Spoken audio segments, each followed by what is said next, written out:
Persona të pa identifikuar kanë hyrë në stacionin e pompimit të naftës në Fier, duke hapur robinetat e cisternave të naftës. Punojësit e firmës kanadeze që administrojnë këtë stacion kanë kërkuar ndërhyrjen e policisë dhe nisjen e hetimit për rastin në fjalë.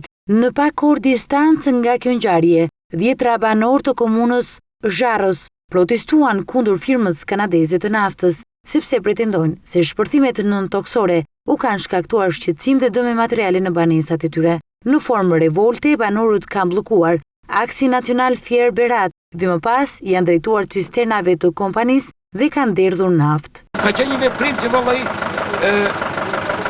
nuk ka bëjë as tyrt të vërtet. Dhe tyrt nuk ka vesh. Shteti do të marrë masa të gjejnë dëmtuesit. To janë plasje. Sepse hoqën popull 2 vjetë dhe nuk më plasje me këmë tjetër me këtë radhë. Kemi 3 muaj, na vazhdojnë plasje. Sot ka qenë 2 në kundër 8 mesme, mundimi mbi 5 ballë. Në mbushtetje të banorëve ishte deputeti i zonës socialisti Armando Subashi. Ai tha se banorët kanë kohë që vuajnë nga këto shpërthime që ju dëmtojnë shtëpitë dhe deri tani nuk ka asnjë masë të marrë.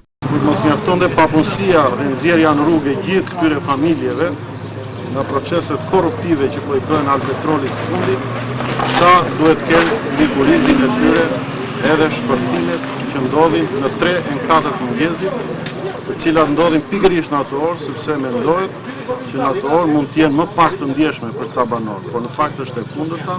Protesta nuk ka kaluar pa probleme, por të shpërndar banorët në vendngjarje kanë bërritur forcat e policisë dhe ato të ndërhyrjes së shpejtë, të cilët kanë shoqëruar dhe 10 prej tyre në komisariatin e Fierit.